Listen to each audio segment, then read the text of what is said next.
Hey everyone, today I want to take a few minutes to analyze the proposition of the American dream using a logical analysis and some of the arguments that come about as a result of this premise of the American dream.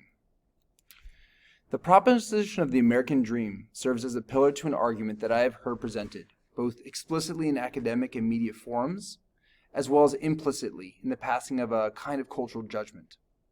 Today, I would like to employ the tools of symbolic logic to analyze that argument, and then to look more closely at the logical implications of the American dream premise, to perhaps add a bit of nuance to such a proudly important declarative piece of our American cultural identity. Of course, the American dream states something to the effect of, if one works hard, then one succeeds. This proposition serves as the foundational premise to arguments such as, well, when one succeeds, they must have worked hard, and when one does not succeed, they must not have worked hard. The tools of symbolic logic strip away the actual content of the propositions to expose the logical structure of the argument so that we can examine whether an argument is valid or not. And an argument is valid whenever a true conclusion necessarily follows from true premises. So taking a look at the first argument, it presents something like, if one works hard, then one succeeds. One succeeds, therefore, one must have worked hard. Replacing the proposition, one works hard with the letter P, and one succeeds with the letter Q, we can rewrite the argument in the form right here at the right. And you can recall from your geometry class this symbol. This is the if-then conditional. This is if-then, if P, then Q. Well, Q, therefore, P. Before we analyze the validity of this argument, it actually may be helpful to think about this conditional statement, this if-then, in an equivalent way. Take a moment and make sense of this for yourself. If we say, if one works hard, then one succeeds, isn't this the same thing as saying, either one succeeds or one didn't work hard? Those two propositions are logically equivalent to one another. And so we're able to replace the if-then conditional of the American dream with this either-or statement. It kind of helps us to understand what we're dealing with a little bit better. It kind of makes things a little bit clearer. So you can see the argument rewritten, either one succeeds or one does not work hard. One succeeds, therefore, one must have worked hard. Symbolically, Q or not P, Q, therefore, P. So now to look at the validity of the argument, what we do is we set up a truth table.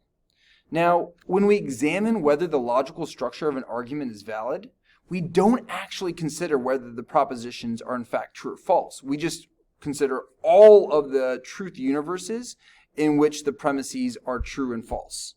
So for example, you can see here on the left, there are 4 possible truth combinations for P and Q. We can consider when P is true and Q is true, when P is true and Q is false, when P is false and Q is true, and when P is false and Q is false. There's no other combination of truth and false values for P and Q.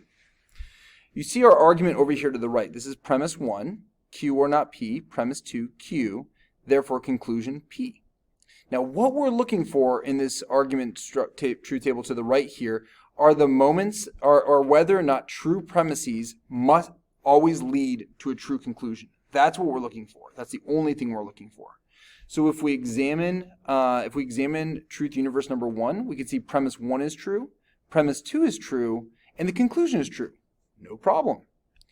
Truth universe 2, false, false, true, no problem. All we're looking for is true premises and a false conclusion. And we find that in truth universe number 3.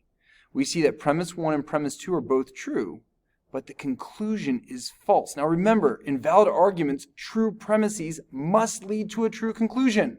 But in truth universe number 3, true premises led to a false conclusion. Oh no! What does this mean?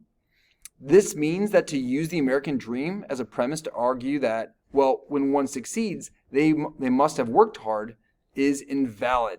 That's an invalid line of reasoning. I leave it to the psychologists, the sociologists, and the cultural commentators to figure out why we as Americans are so seduced by this line of argument that our inherent skills of logic fail us in this case. Or you can discuss this with your advisories in a few minutes when this presentation ends. Why are we so convinced that when one succeeds, one must have worked hard? Why does that permeate so much underneath the surface of our cultural psyche? But for right now, the job of the logician is to strip away the words of their rhetorical value, to study the logical structure of our language. And clearly here, we have discovered a line of fallacious reasoning that we might all recognize as being stubbornly persistent in our collective cultural understanding. Now to examine the second argument. When one does not succeed, one must not have worked hard. Similar to the first, but it's the inverse. You might remember from geometry. It's similar, but with those knots thrown in there. So you can see that the line of argument is if one works hard, then one succeeds. One did not succeed, therefore, one must not have worked hard. And then replacing that American dream conditional with the either-or statement, either one succeeds or one did not work hard, one did not succeed, therefore, one did not work hard. That's the argument. That's the argument that we want to look at now for its validity. Translated into symbols, very similar to what we did with argument number 1, replacing the propositions with Q's and P's. It lays out as follows. And then to the truth table to determine validity. Again, when we're determining validity, we're making sure that true premises always lead to a true conclusion. And we have all of our truth universes set up. The argument right here on the right. In truth universe number 1, true, false, false, doesn't violate the terms of validity. Truth universe 2, false, true, false, again, doesn't violate the terms of validity. We're looking for true premises. True, false, nope, we're looking for true premises. Truth universe number 4, premise 1 is true, premise 2 is true, and the conclusion is true. Very good. So you can see that in the only truth universe in which every premise is true, a true conclusion follows. That is, true premises necessarily led to a true conclusion, thereby establishing that this is in fact a valid argument. So it is a valid line of reasoning to state, if one works hard, then one succeeds. When one doesn't succeed, they must not have worked hard. It is valid. This is a valid line of reasoning. But reflect on this for a moment, and reflect on the times in your life in which this message has been conveyed to you, either explicitly or implicitly, in media representations and institutions of learning as sort of a cultural currency. This message is seductive because the argument underpinning it is valid. And putting aside my role as a logician for a moment and playing armchair cultural commentator, I suggest it is enticing. Because wouldn't it be nice to justify and rationalize the terrible inequalities, the inequities, and the injustices that we know exist in daily life? If we can explain it all away as a matter of working hard or not, that would concentrate the whole causality of success into the hands of individual responsibility and one's willingness to work hard. And as humans, I postulate that it is impossible for us to look upon the pain of poverty in the lives of other humans and not feel the pull of some latent anxiety. How cathartic would it be to explain this all away so simply as a matter of working hard or not? But something doesn't feel quite right about the universality of this declaration, at least not to me. And so I want to dig a bit deeper. The validity of an argument is a comment on its logical structure. Does the conclusion follow necessarily from the premises?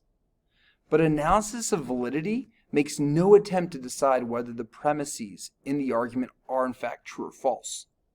So, a false conclusion can be derived validly from false premises. And of course, we never want to arrive at a false conclusion, even if we do so validly. But to prevent this, we need to ensure that our argument is not only valid, but that it's also sound. And as you can see, a sound argument is a valid argument with true premises. As logicians, we tend to stay away from from commenting on whether or not individual propositions are true or false. We tend to delegate that responsibility to finding true premises, evidence, we might say, to the natural and social sciences, those who go out into the world with their instruments and obtain objective facts about reality. But logic does provide a nice framework for understanding the conditions in which a premise is true.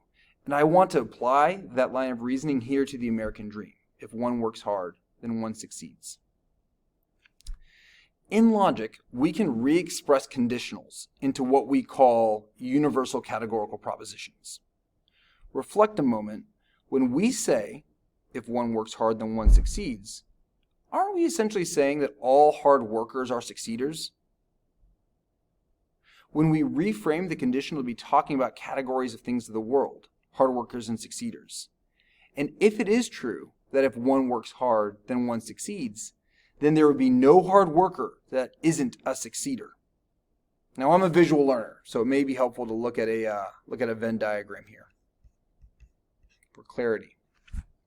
Notice that in this diagram, the sets of things that are hard workers, and here I'm kind of taking my arrow and pointing at them, the sets of things that are hard workers but not succeeders or empty, all these things are hard workers but not succeeders, and it's blank, it's empty.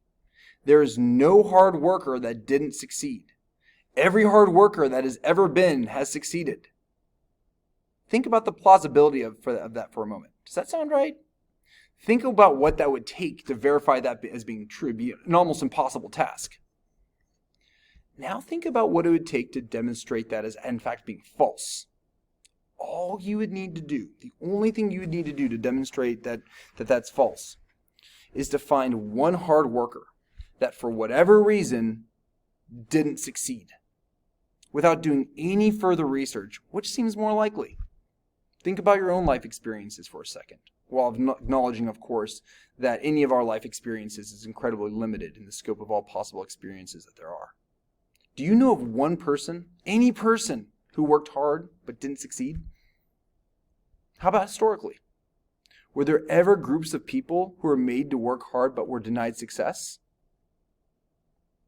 And if so, what does that mean for the categorical proposition, all hard workers are succeeders, and thus for the American dream? If one works hard, then one will succeed. If there was one person who worked hard but didn't succeed, then that entire premise would collapse as being false.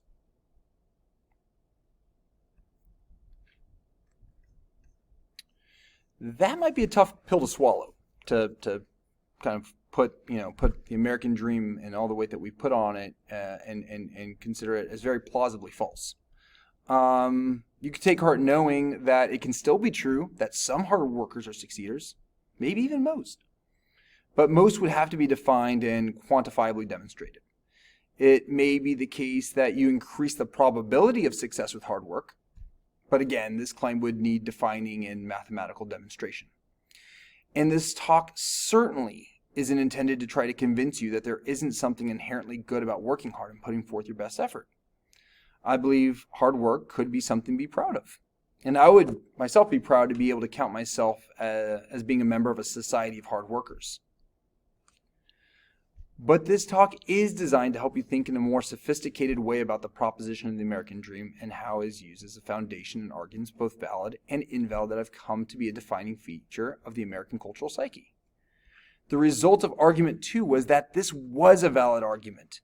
It was valid that when one does not succeed, one must not have worked hard.